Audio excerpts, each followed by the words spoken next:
Buenas tardes. En esta ocasión estamos con María José, que fue una de las fundadoras del Colegio Pizarrales, que este curso, con motivo del 50 aniversario, pues empezamos con Pedro cómo se hizo el colegio, entonces ahora se hizo el por qué se hizo el colegio y cómo se fundamentó el colegio, primero como filial de Fray Luis de León y luego como colegio. Nos va a explicar a lo largo de esta entrevista a María José, que fue una de las fundadoras y estuvo dentro del primer claustro, que aquí tenemos la foto, donde está don Joaquín, Teresa Ostari ya fallecida, María José, Agustín ya fallecido, Agustín el del estanco, Andrés García Cuevas, y Carmina, la mujer de Agustín. La mujer de Agustín. Entonces, pues este grupo de locos, diríamos, empezaron con el colegio de una manera que nos va a explicar ella. Pero antes de hablar del colegio, ¿cómo subiste y por qué te motivó subir aquí a Pizarrales en aquella época? Sí, años. Fíjate, yo tengo relación con Pizarrales, pues mira, que ya casi ni lo puede uno recordar, desde el año 1965. Subí a Pizarrales, recuerdo además un día muy emblemático para el barrio, porque fue el día que se inauguró la iglesia nueva.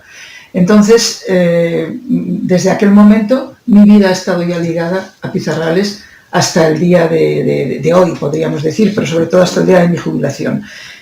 ¿Por qué subimos a Pizarrales?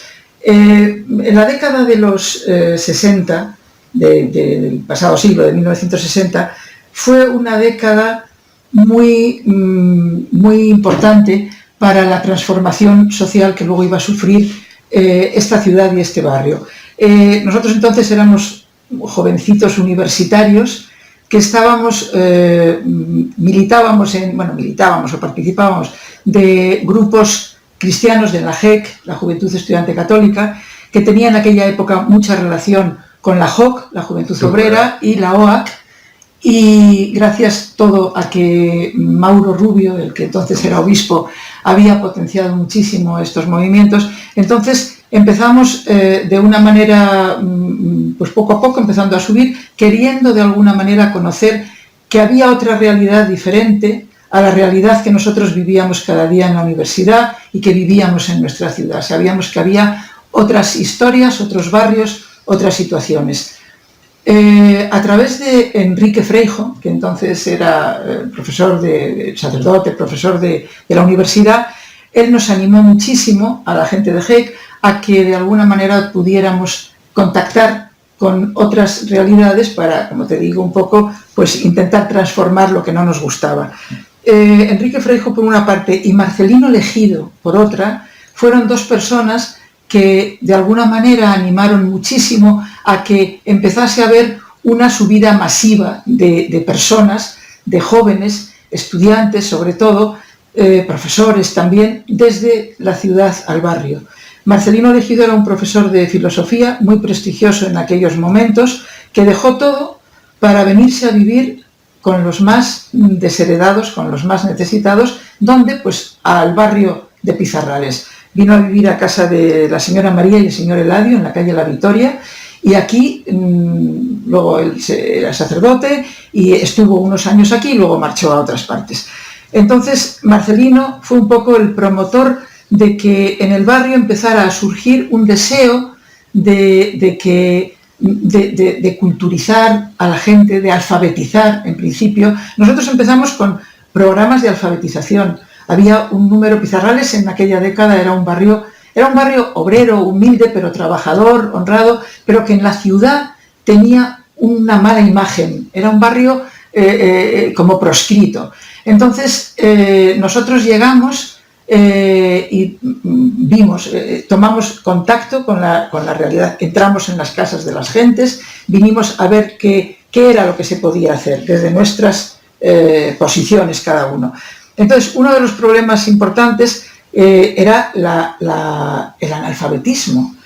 Sobre todo, el número de mujeres, no tengo ahora mismo los datos, pero era aterrador en aquel momento. Entonces, empezamos programas de alfabetización en casa a casa. Al principio aquí no había ni lugares para dar las clases, nada de nada. Entonces, así entramos en contacto con las propias personas, con muchachos y muchachas de nuestras edades, con sus padres, con toda su circunstancia. Y luego, claro, hubo un aglutinador fundamental, sin el cual nos explica la transformación de este barrio, que fue la parroquia. La parroquia de Pizarrales fue el gran aglutinador de todas estas inquietudes. En los años finales de los 50 había llegado a la parroquia don Jesús García, y la verdad es que con el grupo de sacerdotes que en aquel momento estaban, don Santiago, Generoso, don Joaquín, se propusieron detectar realmente cuál era la situación del barrio. Eso era fácil, porque nada más había que abrir los ojos e intentar empezar a poner soluciones. Y entonces nosotros llegamos por este motivo, con los programas de alfabetización, y aquí empezamos a crear contactos con la gente. Yo recuerdo que había el club de Pizarrales, era un club de jóvenes, en el que estábamos, por ejemplo, el que luego después sería mi marido, Jesús, y yo, y compañeros nuestros de la universidad, y el club estaba donde estaba el antiguo cuartel de la Guardia Civil, sí, donde vivía Pepe Morales, sí. Y allí, en aquella casa, hicimos un club, y los domingos, nosotros de toda la época universitaria, pasábamos nuestros domingos, y sábados y domingos, en el club de Pizarrales. Entonces esa fue nuestra primera llegada y por qué vinimos a Pizarrales. La parroquia, pieza fundamental. María José ha estado 42 años de profesora hasta su jubilación y 28 de directora, pero cuéntanos cómo empezó ya una vez que detectasteis el alfabetismo y qué medidas tomasteis, conjuntamente pues con la Junta Parroquial. Sí. ¿Qué medidas empezasteis a tomar vosotros? Sí, mira, como te he dicho, la gente joven subíamos ávidos de acción, de hacer algo, de ver cómo podíamos meternos directamente en el barrio. La parroquia nos acogió con todo el cariño del mundo y además nos apostó por nosotros, apostó por el grupo de jóvenes que en aquel momento estábamos con estas inquietudes.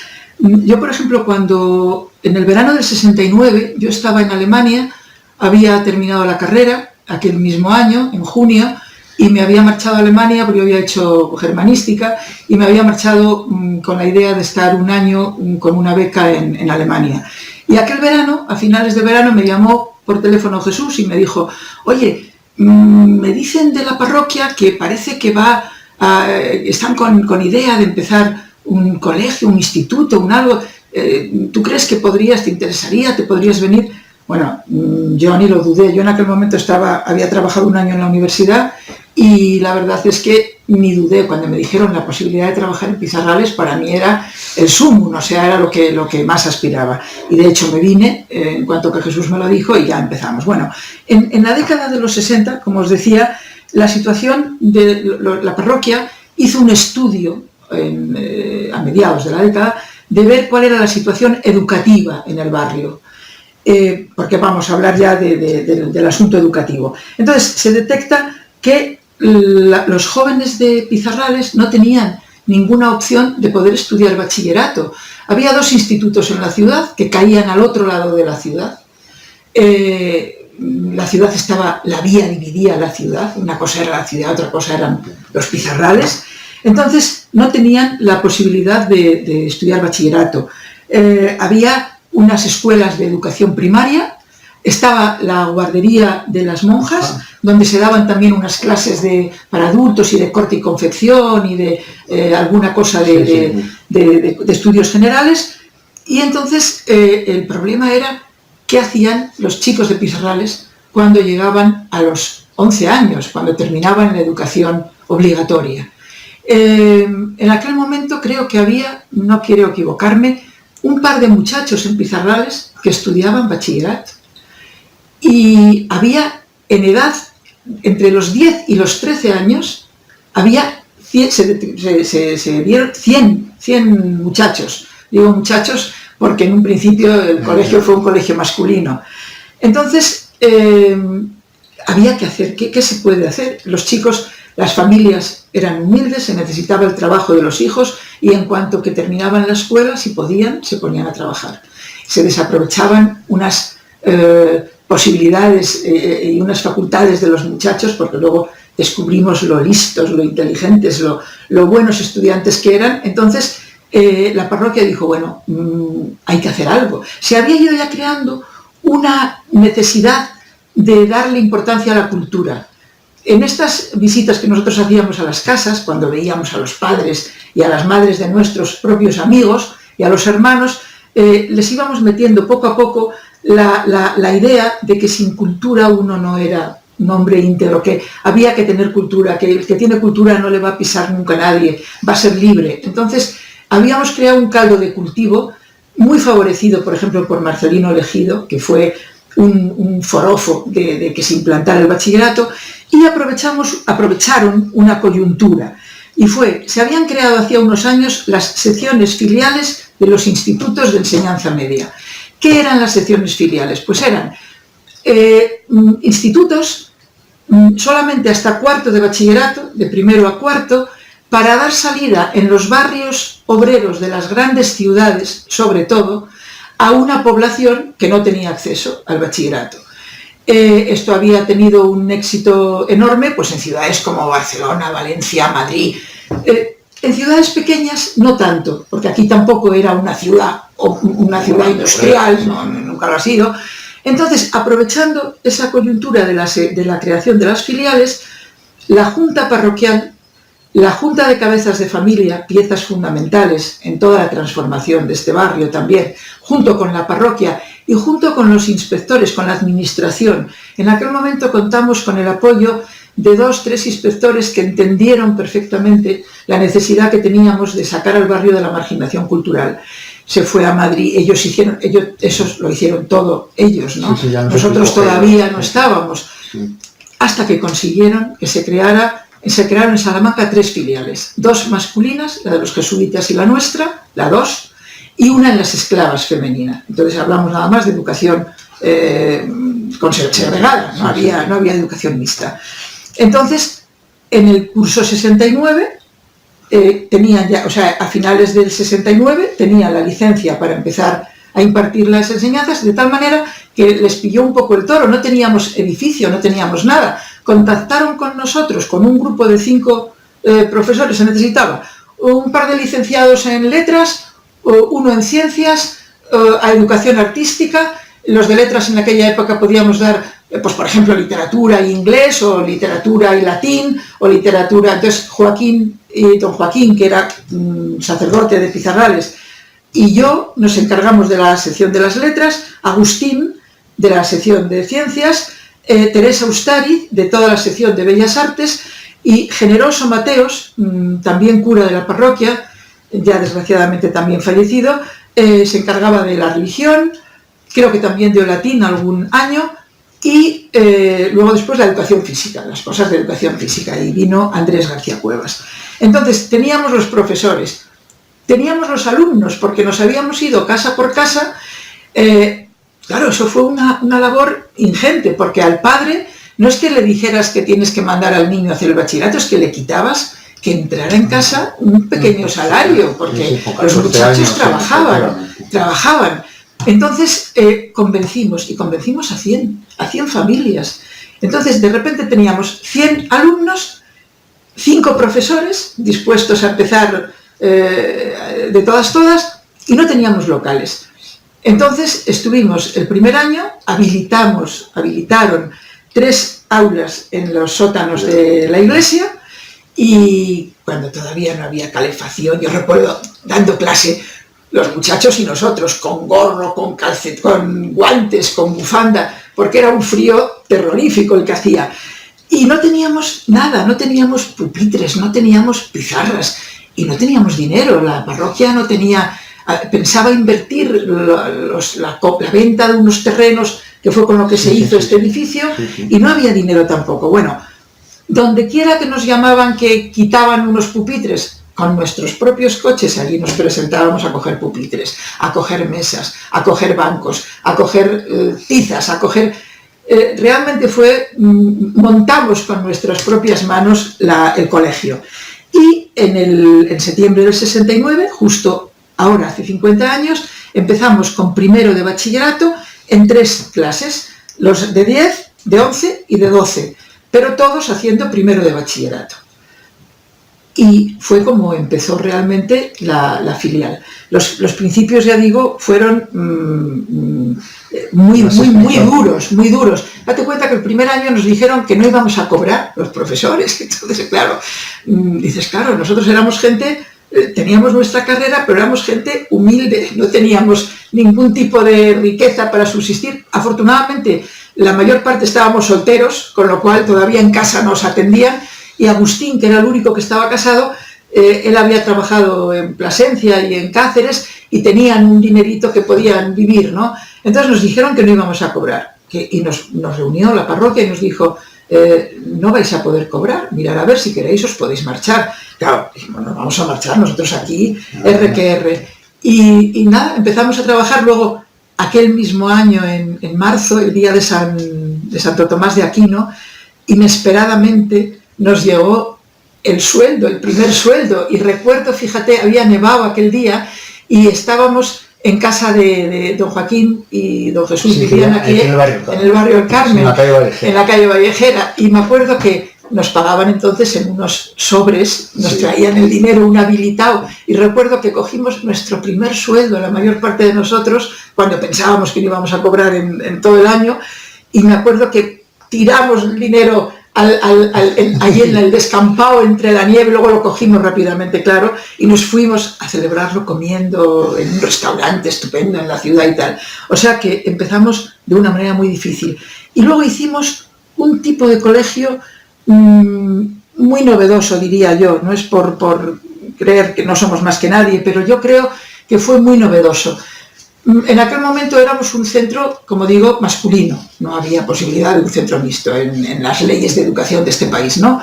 Entonces, pero hicimos 3 cosas que me parece que marcaron el futuro del colegio y que no eran habituales. Mira, cogimos de idioma el inglés, una cosa impactante porque todo el mundo hacía francés. Entonces, ¿y por qué inglés? Pues aquí Teresa fue como una premonitora y como una divina del futuro. Dice, el idioma del futuro, hablo de hace 50 años, va a ser el inglés. A estos chicos vamos a tener que enseñarles inglés si se quieren desenvolver bien en la vida y quieren tener un futuro próspero. Yo había hecho, como digo, germanística, alemán e inglés, y yo dije, bueno, pues muy bien, yo puedo dar inglés, entonces, pues perfecto. Hicimos luego otra cosa. Apostamos por las bellas artes. Fíjate, las enseñanzas artísticas que son tan importantes para la formación de los niños, que ahora desgraciadamente están tan a la baja, y que es una desgracia, porque las enseñanzas artísticas, tanto la música como la pintura, como el dibujo, todo es fundamental para la formación de los niños, ¿no? Y de los jóvenes. Entonces, apostamos muchísimo por las enseñanzas artísticas. Hicimos otra apuesta importante.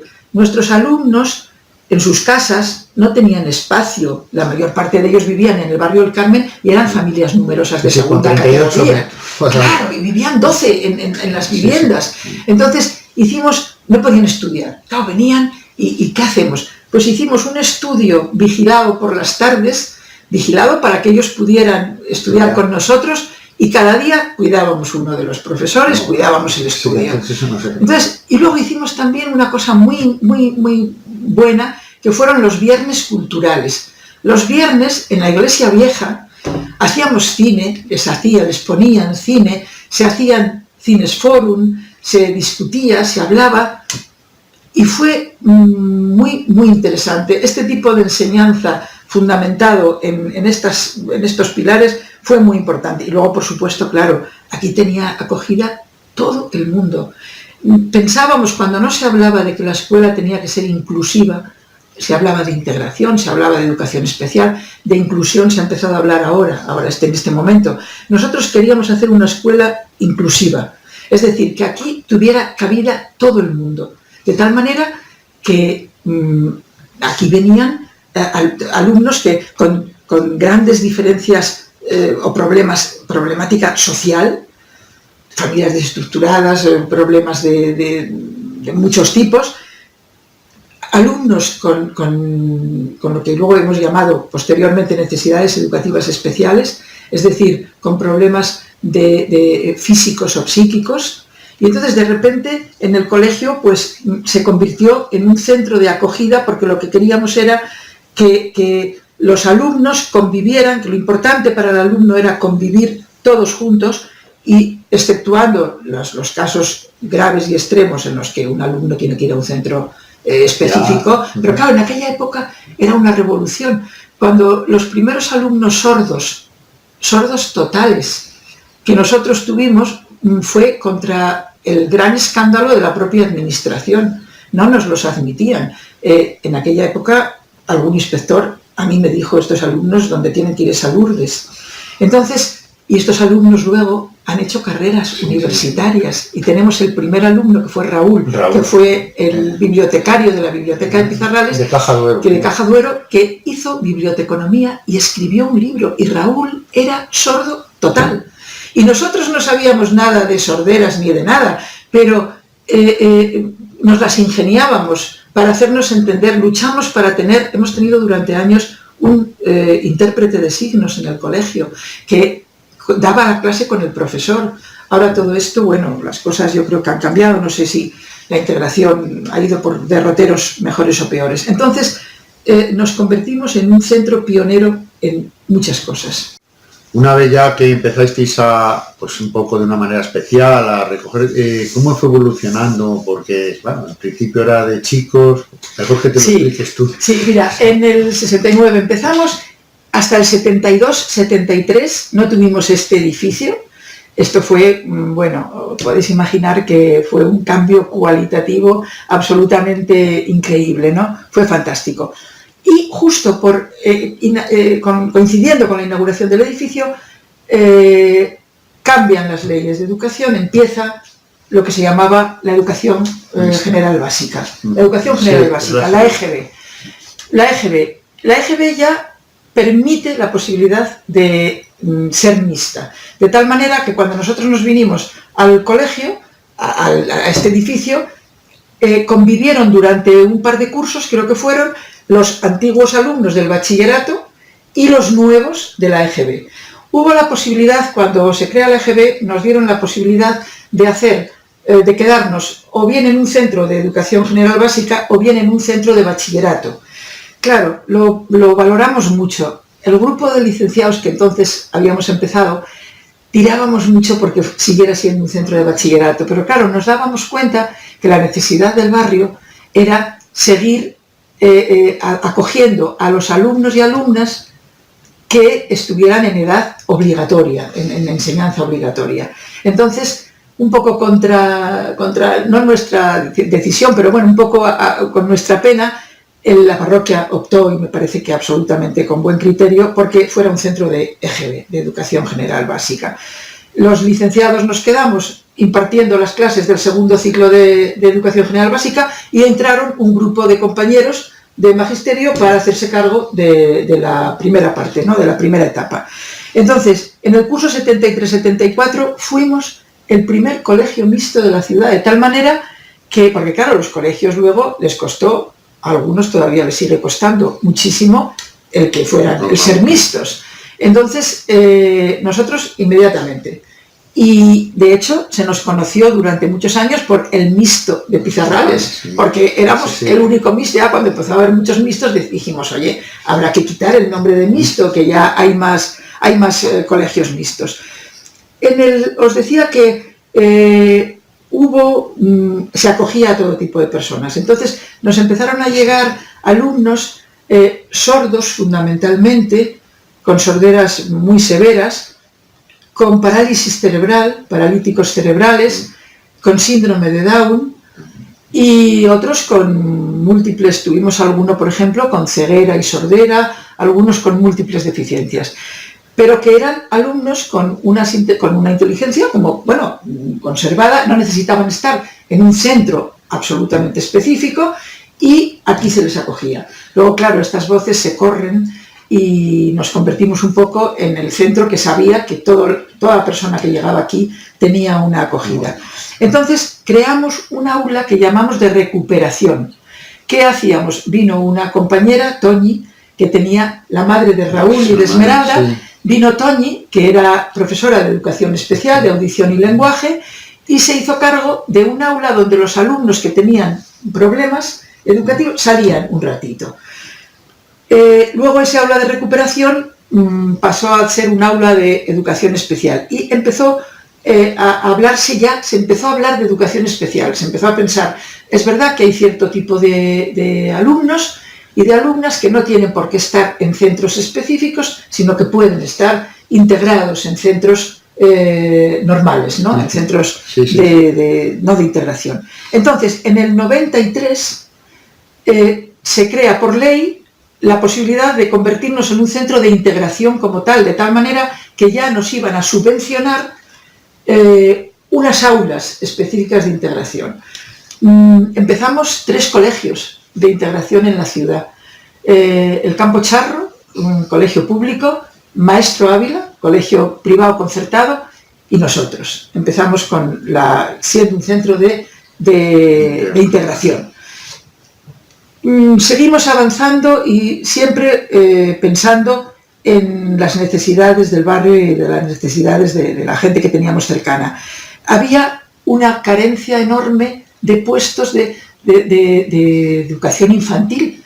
No había guarderías en la ciudad y la gente trabajadora que precisamente estaba en los barrios no tenía, las mujeres no podían trabajar porque tenían hijos, todavía era una época en la que se tenían más hijos y entonces era un verdadero problema. Entonces creamos en colaboración con el ayuntamiento, en aquel momento, una unidad de escuela infantil, una especie de experiencia piloto de escuela infantil en el colegio. Claro, en aquella época la educación infantil no estaba todavía subvencionada, con lo cual pues era complicado. Primero estuvimos un poco bajo la tutela municipal, pero fue muy poco tiempo, y luego pues esta escuela infantil la hemos mantenido, y esto hay que decirlo en honor a todos los profesores que pasaron por aquí, porque los profesores la sostuvieron. De su sueldo dedicaban una parte a mantener esta escuela infantil, que era por supuesto gratuita por completo, y gracias a la generosísima colaboración de los profesores y de una persona íntimamente ligada al colegio. Yo siempre he dicho, ella no quiere nunca y se pone muy enfadada, Carmen García Rosado, y que era como la gran benefactora del colegio, y las cosas han salido muchas veces gracias al generoso esfuerzo que ella hizo, y no pasa nada por decirlo. Entonces, esta escuela municipal. Y luego, en el año 92, empieza la educación secundaria obligatoria, nuevo cambio de leyes, LODES, LOMCES, LOCSES, LOEDES, etc. Empieza la educación secundaria obligatoria. Claro, nosotros teníamos hasta el octavo de EGB, es decir, hasta los 14 años. Y decíamos, y a los 14 años cuando se vayan, ¿qué hacen estos muchachos? Detectamos que un porcentaje grande dejaba de estudiar.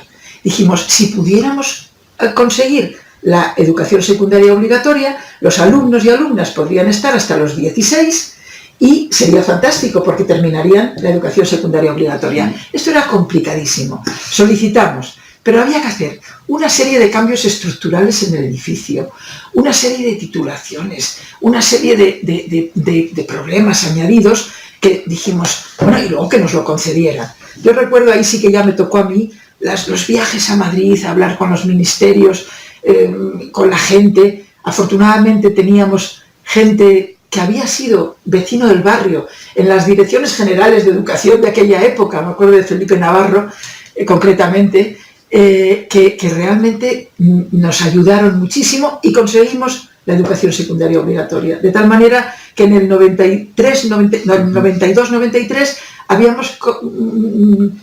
habíamos conseguido nuestro sueño dorado, tener a los alumnos desde los 3 hasta los 16, que era lo que no habíamos soñado nunca. Ya podíamos estar tranquilos de que a los 16, bueno, el que siguiera sería, pero por lo menos había conseguido la educación secundaria obligatoria. Y luego ya, a partir del 2000-2001, se consiguió que la escuela infantil fuera concertada, que también se fue concertando poco a poco. A nosotros nos consideraron siempre, claro, nosotros teníamos una serie de ventajas sobre otros centros concertados de la ciudad grandes, porque yo siempre he dicho, nosotros hemos sido un colegio privado concertado atípico, por muchas cosas, pero claro, en el barrio, con las necesidades del barrio, con nuestro programa digamos, de trabajo, etcétera, pues no había, siempre mucha gente creía que éramos un centro público, realmente éramos un centro privado concertado dependiente del primero de la parroquia y luego del obispado de Salamanca. O sea, nosotros nuestra relación luego laboral, para entendernos, aunque al profesorado nos pagaba siempre el ministerio, pero era con los obispos de turno, ¿no? Primero con don Mauro, luego con don Braulio, luego con don Carlos, y con don Carlos le pillé poco. Entonces llegamos todo lo que habíamos aspirado. Y bueno, afortunadamente hoy poder decir que en estos 50 años, yo espero que cuando las celebraciones nos juntemos, han pasado por nuestras aulas personas hombres y mujeres que luego han conseguido todo lo que han querido en la vida. Tenemos fantásticos profesionales manuales, médicos, físicos, pintores de brocha gorda y de brocha fina, tenemos médicos, tenemos abogados, tenemos todo tipo de profesionales administrativos, tenemos toda la gente que pasó, como digo, por nuestras aulas y que ahora que han dignificado a este colegio, a este barrio, y yo creo que el futuro, pues dentro de todas las complicaciones que hay, pues yo creo que es esperanzador. Hemos conseguido mucho, le queda mucho por conseguir, el colegio se ha seguido ampliando, ha seguido modernizándose. No lo he dicho, pero hemos sido pioneros. Por ejemplo, fue el primer colegio, a pesar de nuestras dificultades económicas, en que los alumnos tuvieron un aula de informática, con 30 ordenadores a su disposición, y bueno, y así una serie de cosas.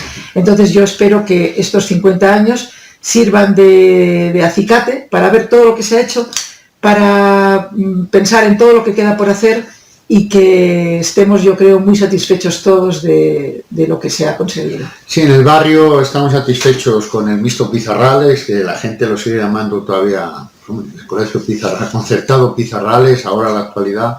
Entonces, bueno, pues como habéis visto, María José ha sido una persona con mucho énfasis, con mucho cariño a nuestro barrio, que no podía ser menos, una persona que ha pasado 42 años en nuestro barrio la mayor parte de su vida. Claro, yo no solamente he trabajado en el colegio, ¿no? Yo he vivido en Pizarrales, como sabes, yo me he casado en Pizarrales, he tenido a mis hijos en Pizarrales, han bautizado en Pizarrales, o sea, he enterrado a mis muertos en Pizarrales. Entonces, nosotros ahora accidentalmente vivimos en otra parte de la ciudad, pero mi barrio sigue siendo Pizarrales.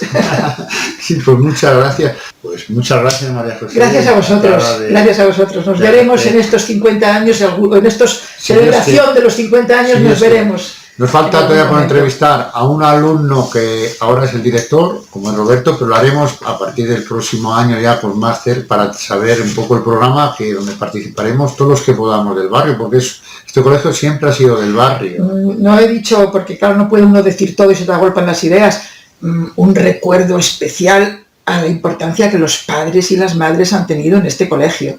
La Asociación de Padres y Madres del Colegio Pizarrales ha sido modélica y hemos tenido con ellos y con sus hijos una relación tan fuerte que yo sigo teniendo amigos del alma entre los padres de la asociación, y han luchado por el colegio como jabatos y como jabatas. O sea, realmente los padres...